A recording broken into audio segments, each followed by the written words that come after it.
attended council hearings in person. You've tuned in to our televised proceedings on Channel 13. Now, you have the chance to listen to us on the radio as we demystify the work of the people who do it. This is not a council hearing. This is Hearing the Council with your host, Josh Gibson. Thank you, deep voice person with a funky backbeat. Indeed, this is not a council hearing, this is Hearing the Council. You can't have a government without a council, so you can't have a government radio station without a council show. This is it. I'm Josh Gibson, Director of Communications for the Council. You may also know me as our voice on social media. Welcome back to our faithful viewers and to one of our most frequent visitors, Councilmember Elissa Silverman. Welcome back, Councilmember Silverman. Great to be here, Josh, as always. Definitely. We early on, we were doing a series of fun, wacky shows, music, pizza, and other things. And I guess the times have just gotten serious, and we've gone in a more policy-oriented direction, which I like both kinds of shows. So, but I look forward to the days when we can return to our more whimsical topic selections.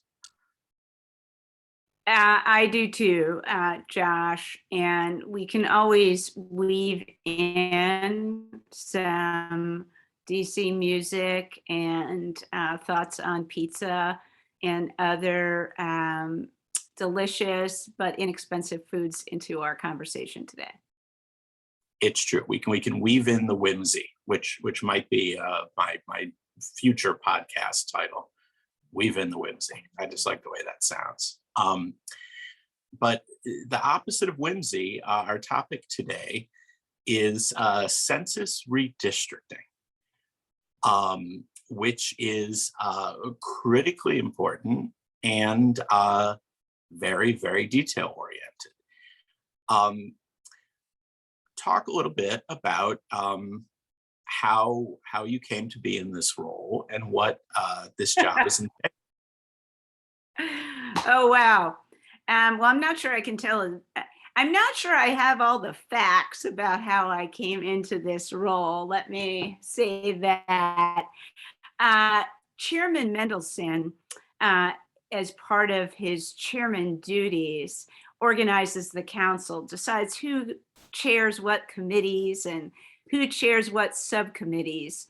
So I'll just leave it at Chairman Mendelson decided that I would fill the subcommittee chair role.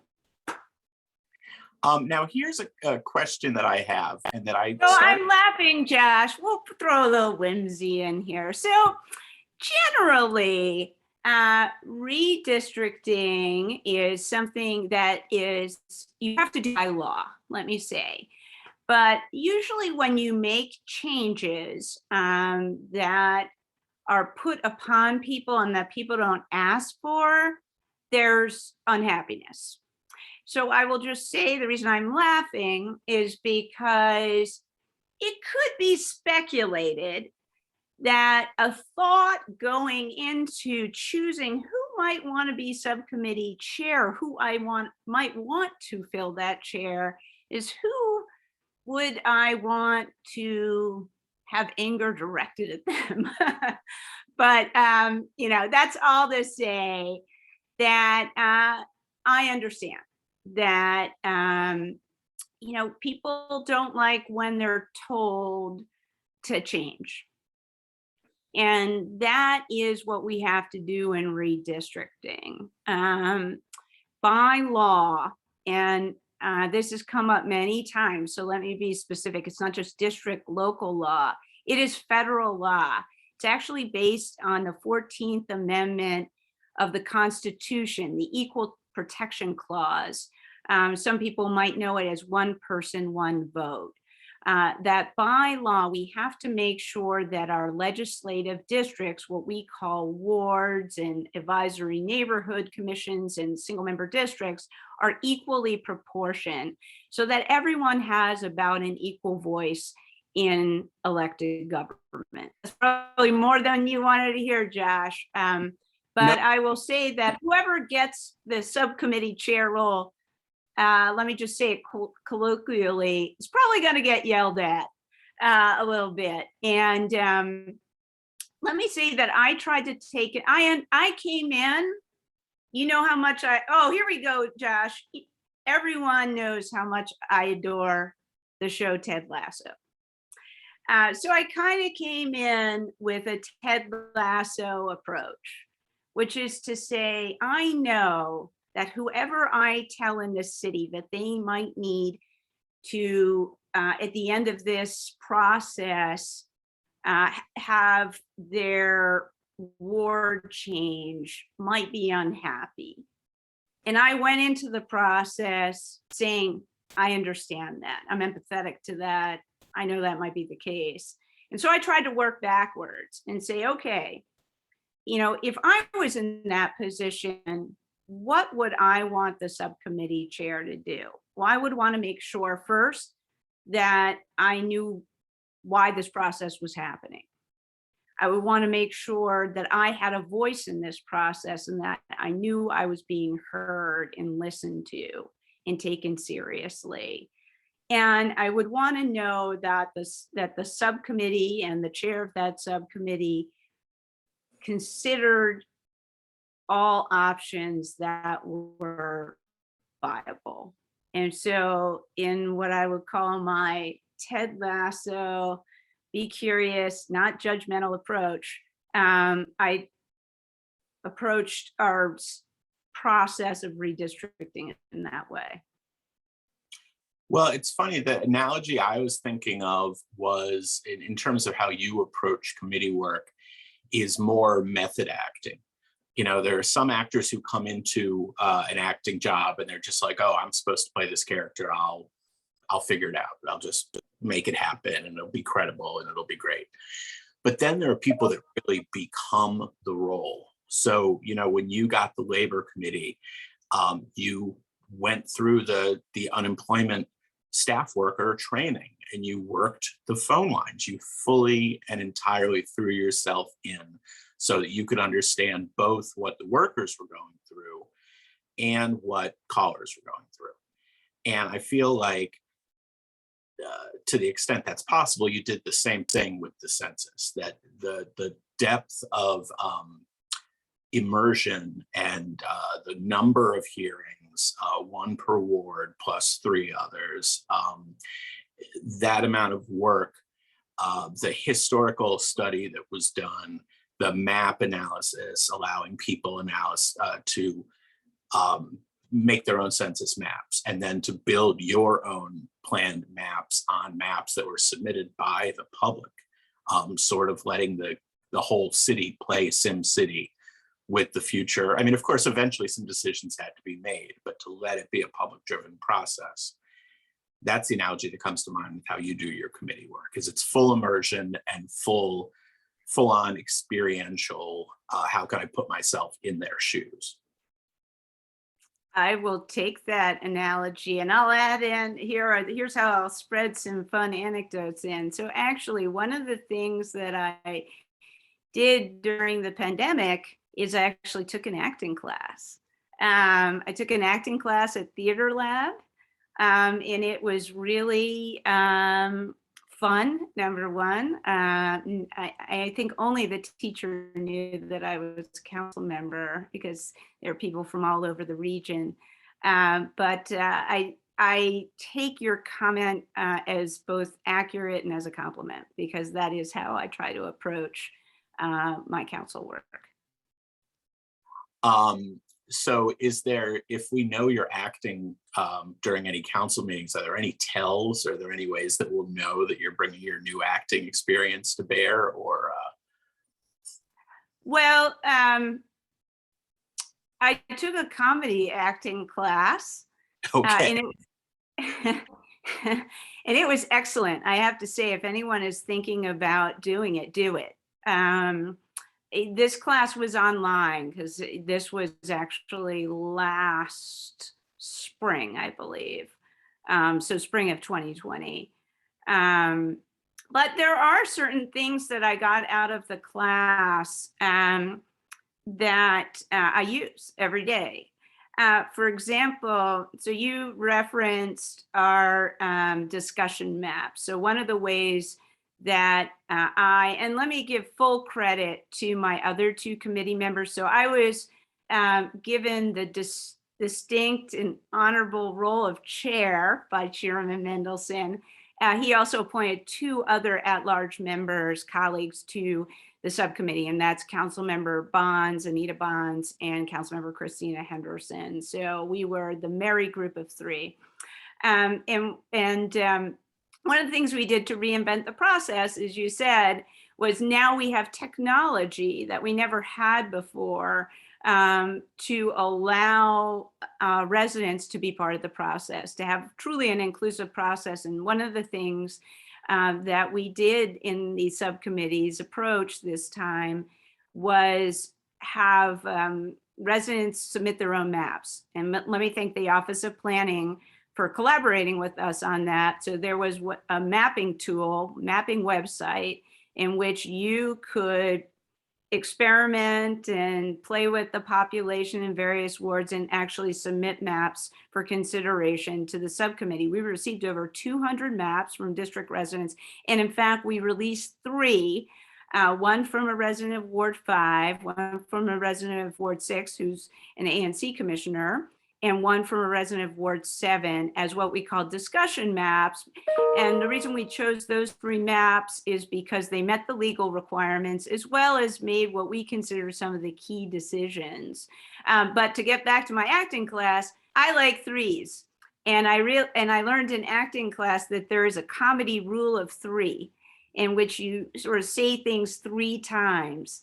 And I don't know if that validated my rule of three, but I often on the dais will mention three things, or I will repeat something three times. So I do actually use the rule of three at the council. We released three maps. We had three subcommittee members. I had no agency on that. But. Now let's talk briefly about the unique type of individual who is a census nerd, who you have gotten to meet and know through this process. People who have the census circled 10 years in advance, and they know every census tract, and they are just blissful with the thought of redrawing the boundaries. And you got to meet a lot of people in this category, virtually or. Yes, I did. Let's talk about these folks. Oh, I'm leaving it open. Let's talk about them. Well, what are your thoughts on? Well, they were critical to the process. I mean, that's, I'm sure there are a number of people who are interested in the census in any state.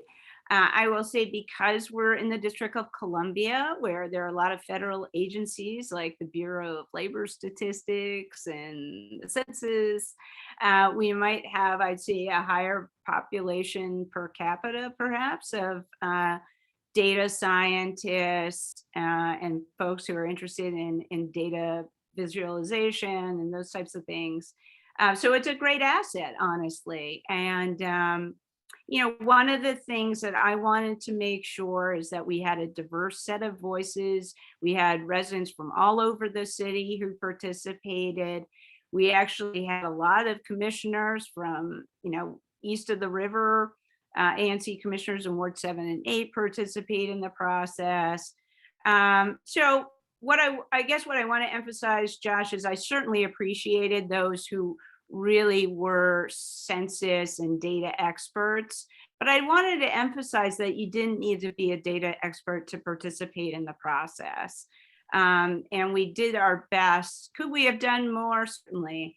But I think given the conditions and that we were in a pandemic and still largely in a virtual environment, we tried to take advantage of the tools that we had to make this process understandable, transparent, and accessible to as many district residents as possible. Yeah, and very much a bottom up and not top down. Yeah, we could have drawn, and in fact, we did. The subcommittee had drawn 3 maps. And I made the decision that the map should come from our residents, because I felt like we truly wanted this to be an inclusive, transparent, open process. And if we asked people to submit maps to us, then if we could use them, I wanted to use them. And I will say, Josh, there are certain things that make the district's process a little different. In any other state, because they are a state, congressional representation is at stake. And usually it's a very divisive partisan issue, redistricting, because one party is in charge of drawing the maps. And we see this, for example, in the state of Maryland. You have the Democrats draw, well, Governor Hogan had a citizen commission, and then the Democratic legislature said, we don't like the citizen commission maps. And then Governor Hogan said, well, I'm going to veto your map, and just a big mess. We don't have those kind of partisan issues with redrawing, in which, power among parties is at stake, and that there might be ripple effects in Congress or in the state house. I mean, what our redistricting process is more about, there's a little bit of power within the council, but it's more, I would say, about neighborhood identities. It's about parking privileges, because parking is tied to what ward you live in. And I will say it's about race. And I meant to mention earlier, when you were talking about the principle about one person, one vote, the notable exception to that is, of course, the Senate. I mean, it's the only place I can think of offhand where it is not just legal, but built into the system, that you have some people that have, where Wyoming, 500,000 or 600,000 people get 2 senators. Then you have California, where 30 million get 2 senators. And then you have DC, where 700,000 get 0 senators. And was considered a feature and not a bug when the country was started. But I think increasingly we're coming to frown on that. Right. Yeah, so this has to do with House apportionment. Right. For most right. So they can decide how we get our 0 votes in the case of the House. The question I had, detailed question, was, who chaired the 2 prior subcommittees on redistricting? I believe in 2011, Michael Brown chaired it, and then At-Large Councilmember Mendelson and Jack Evans were the other 2 subcommittee members. And then in 2001, I believe At-Large Councilmember Mendelson chaired it. And I'm not sure about who his fellow subcommittee members were in 2001. Can't remember that. Gotcha, because I thought that Chairman Mendelson had previously had the job. And that is sort of a, you can see that 2 different ways. I mean, you can see, what it takes to do it well, and picking someone who you think has what it takes.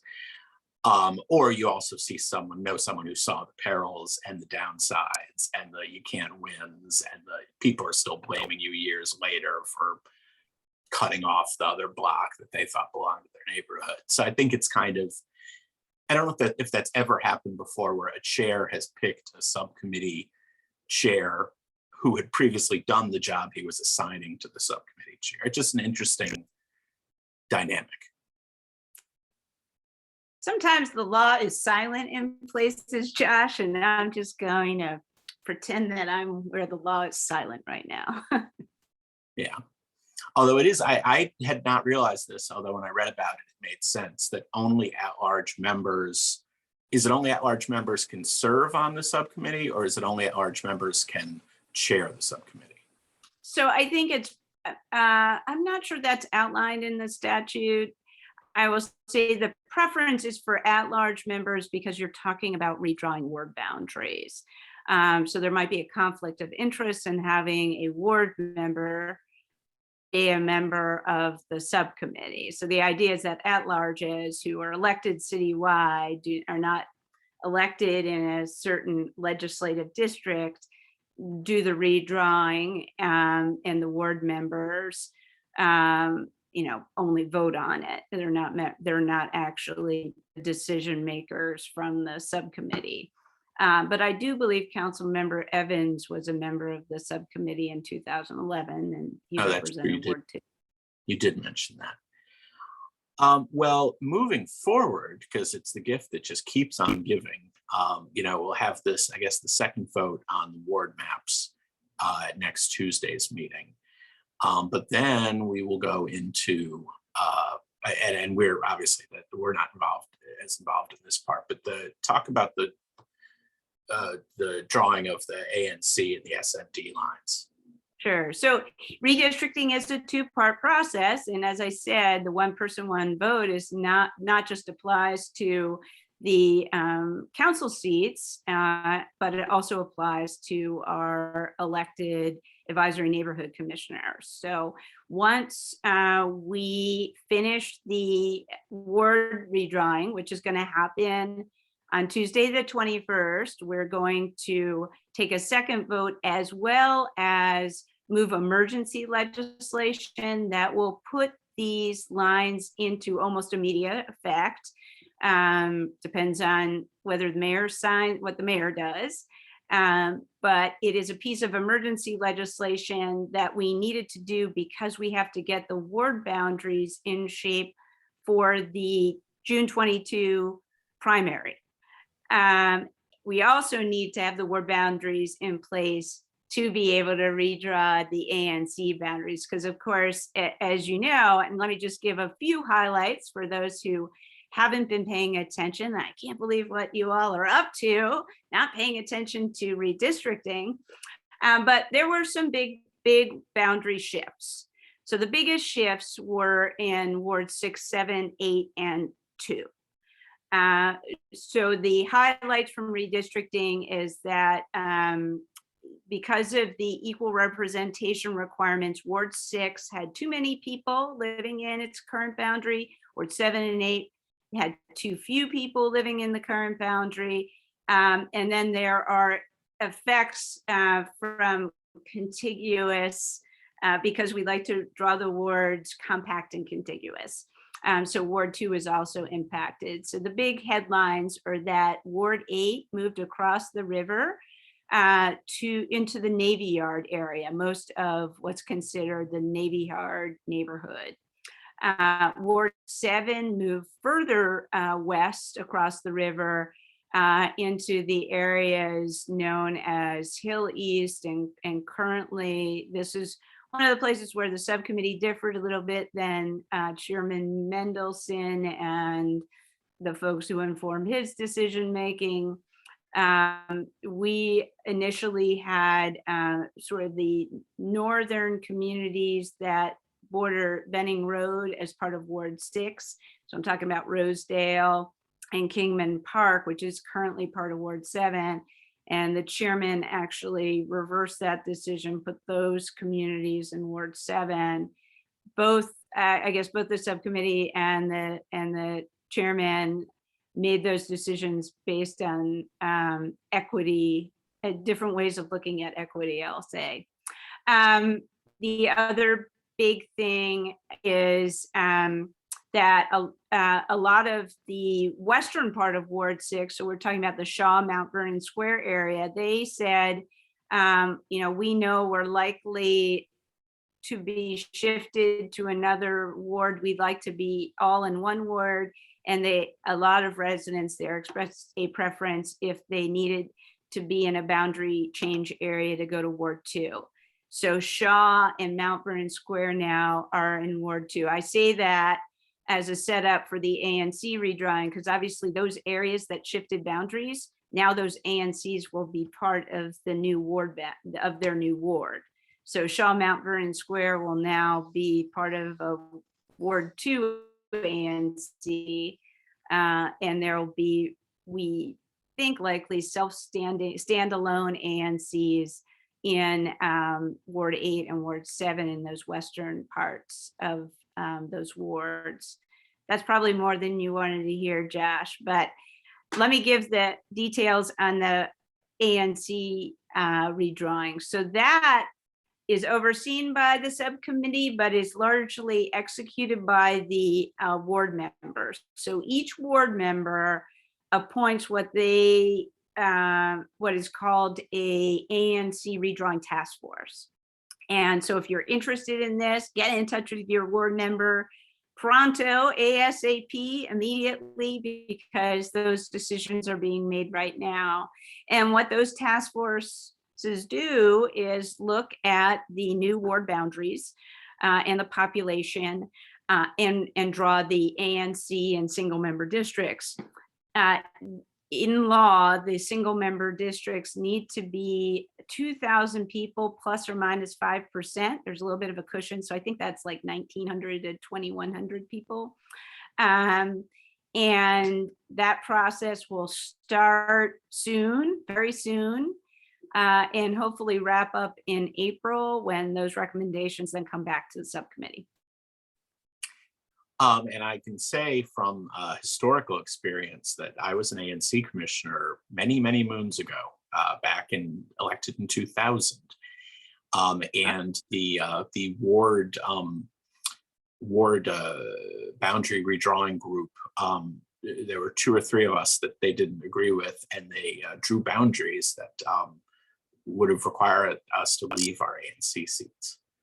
But by a combination of fighting back and physically moving, we were all able to keep our ANC seats. So if you think the politics of redistricting stops at the ANC or even the SMD boundaries, sadly it does not. But all the more importance, like you said, to get involved early and often in that process. How do you, in a process like redistricting, how do you balance? There are such disparate calls. I mean, there are calls, like you said, for compact boundaries. There are calls for neighborhood integrity. There's calls to not over-concentrate racially. There's calls not to disperse the vote of any racial group. I mean, I guess it's true in all legislation, you're balancing countervailing criteria, but it seems particularly tough in this situation. How did you do it? What was your tool for balancing those competing concerns?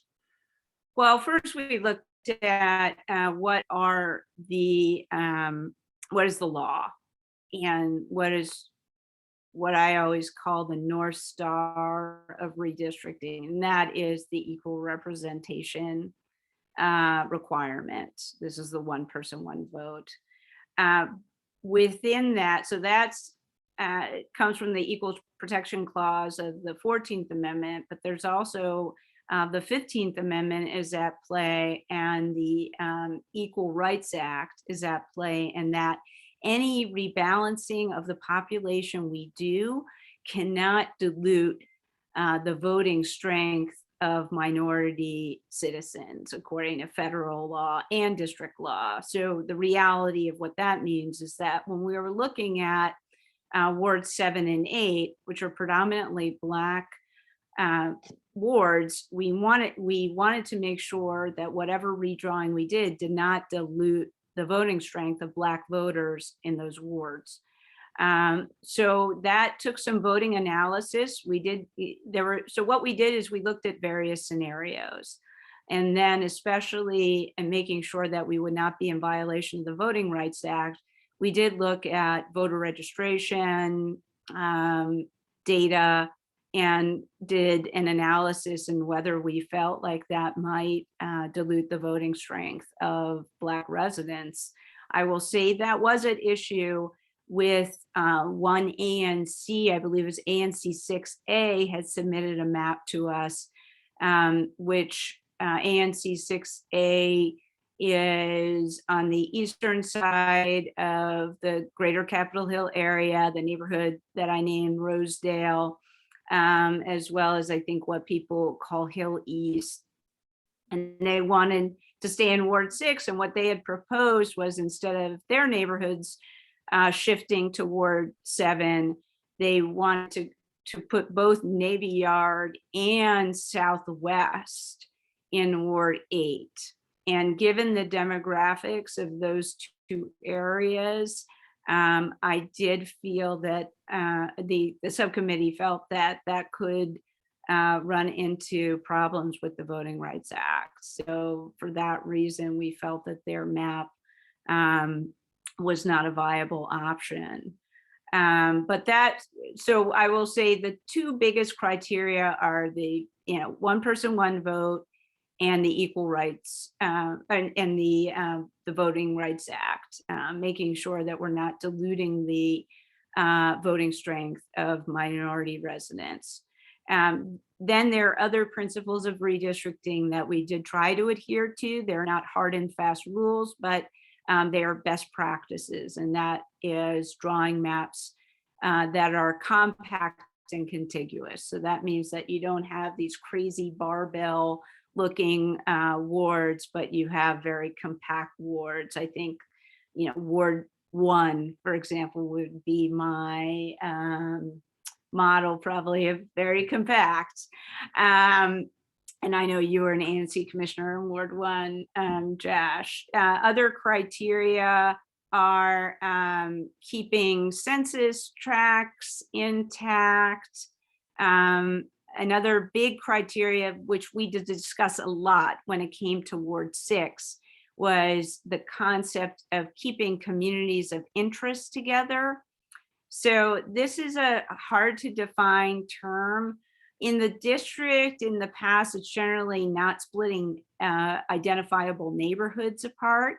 And I will say that was a big discussion point in Ward 6, because when some people think of Ward 6, they think of Southwest, and they think of Kingman Park, or actually Kingman Park's in Ward 7.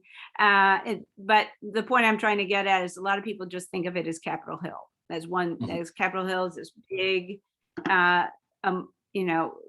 wide-ranging area. And the argument that some of the residents of Ward 6 who currently, with the first committee vote, are now in the boundary of Ward 7 we're making is that, well, we're a community of interest with Capitol Hill, so you should keep us with the more western part of Capitol Hill.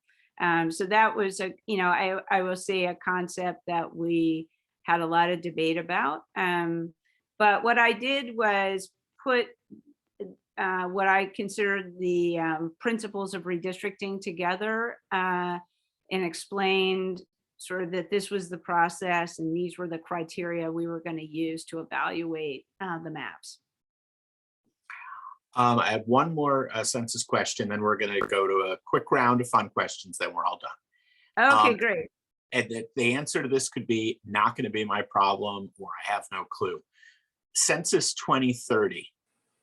What are the big questions going to be in Census 2030 when we're probably catching up from a pretty substantial undercount of DC's population? I don't know how population will shift between wards, but does anything leap to mind that your successor in 2030 will have the challenges they'll have to face? Well, I think let me approach that question in a different way, which is like, what are the lessons learned from 2020 census that can inform 2030? I mean, number one, what we saw is when the city invests in certain areas, it's like Field of Dreams. People will come, right? So where did we make significant investments? Well, we made it in the Wharf. We made them in Noma.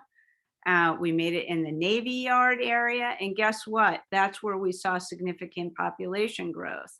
We made fewer investments in, areas in Ward 7 and 8, in Congress Heights, in Anacostia, in Hillcrest, in Penn Branch. And so guess what? We saw slower growth there. So I think one of the things we want to think about as policymakers is if we want to have even growth throughout the city, if we want to have more equity, then we have to make public investments in areas that have had the slower growth. And that's where, it is a difficult topic to talk about, Josh, but we have to talk about it in our city. Race is a factor. I don't think it's accidental that the two predominantly Black wards in our city had the slowest growth, and we need to really think about that in terms of making investments and using our public dollars to achieve the goals that we say we want to achieve, which is racial equity in this city.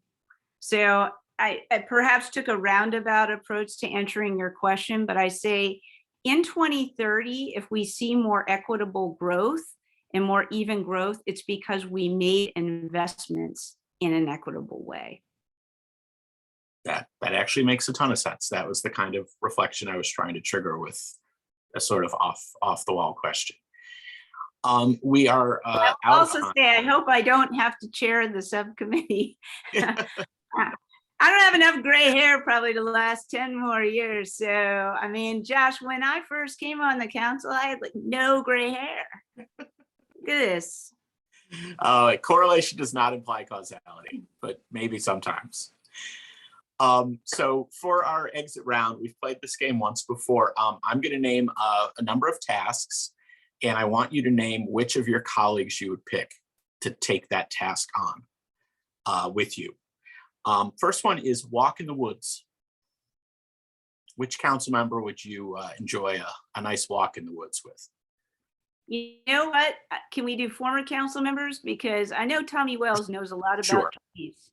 Seriously, yeah, I actually have maybe not a walk in the woods, but I've done a few bicycle rides with him because we're both bike riders, and he'll just point out tree species like on the. Of course, I grew up in the city, so this is a weakness of my knowledge, but I think he would be a good person to walk in the woods with. But he is DOE director, so that's kind of a cheat. Yeah, maybe. The next one is Secret Santa, or apparently Mystery Maccabee is the Jewish version of Secret Santa. I have not played that game. But anyway, yeah, if you had I have never heard of that, but as many people know, I am Jewish, but I didn't grow up in a very observant household, so I'm never heard of that. Who would be a good? Who would be a good person who you would want to buy a present for? Oh, Whose name, if you picked the slip and you had to buy a present for, who would that be fun for?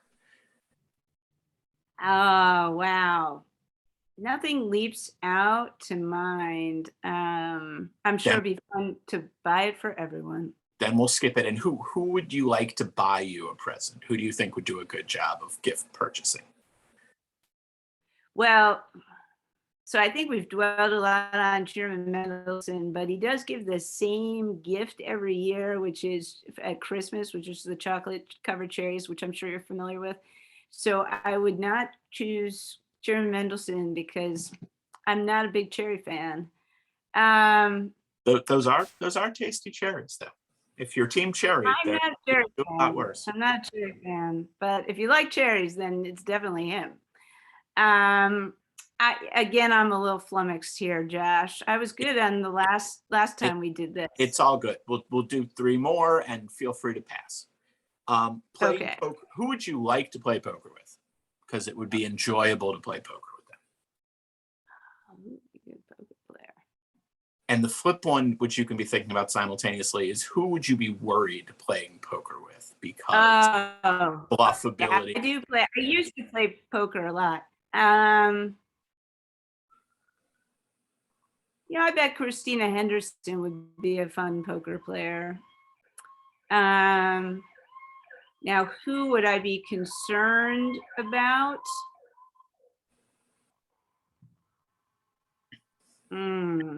Mary Chey. Okay, that says it all. The very last, Mostly I chose women because it's easy to choose men in poker. So I want to choose all women. But I'm sure we'd have fun, even if, and I'm sure we'd have fun. absolutely. The last one is getting out of an escape room. If you went to one of those escape Oh. room things where you have to solve clues and solve a mystery to get out in time, who would you want to take in there with you? You know who would probably take that? I bet Charles Allen would take that seriously. I will. I'm laughing because I actually did do an escape room with some friends. I think it was a friend's 40th birthday, and it was a Tuesday night after a council meeting. And I was the last to get there. And when I got there, they put me in they trapped me in a separate room. And I will say, a little drained from the council meeting. So I was just thrilled to be in a room, a quiet room with nobody else. You just curled up in the corner. It was like out of Schitt's Creek, you know. So there was like that guy, the guy with the fake British voice, and he kept saying, "You must, you know, do the puzzle." And, you know, I was just like, I just want to sit here and relax. And then all my friends were kind of screaming at me, like, "Come on, Elissa." Anyway, so I pretty much had the same experience as Johnny Rose in Schitt's Creek, but one of my favorite shows. Yeah. Charles Allen does have we got in Schitt's Creek, Ted Lasso, and poker. That's pretty good today. Yeah, we did sort of the impossible. We brought some method acting and Census method acting. and method acting. And then I took an acting class from Theater Lab. It's true. We accomplished Yeah, our. we have some whimsy in. Yeah. That's harder than just going. Redistricting. It's not that horrible. Right. Well, we've flown way past our time limit. But thank you so much again, Councilmember, for being generous with your time and for delving as deeply into this topic as you have. I think we're well served by it. Listeners. Thank you, Josh. Let me just add in to thank all the residents who participated in redistricting. Thank you guys very much. It really was a participatory process, and I just want to thank district residents for their interest and participation. Absolutely. They proved they were up to the challenge. And I'd like to thank our listeners who are also up to a challenge, apparently, and remind any new listeners that you should subscribe to our podcast wherever you get our podcasts. Thanks for listening. Tune in next time. We're on DC Radio at 96.3 on your FM HD4 dial or dcradio.gov. Again, thank you. I'm Josh Gibson. This is not a council hearing. This is Hearing the Council. Take care, Councilmember. Have a good day. Thank you. Happy holidays, Josh. Same to you. Thanks. Bye-bye.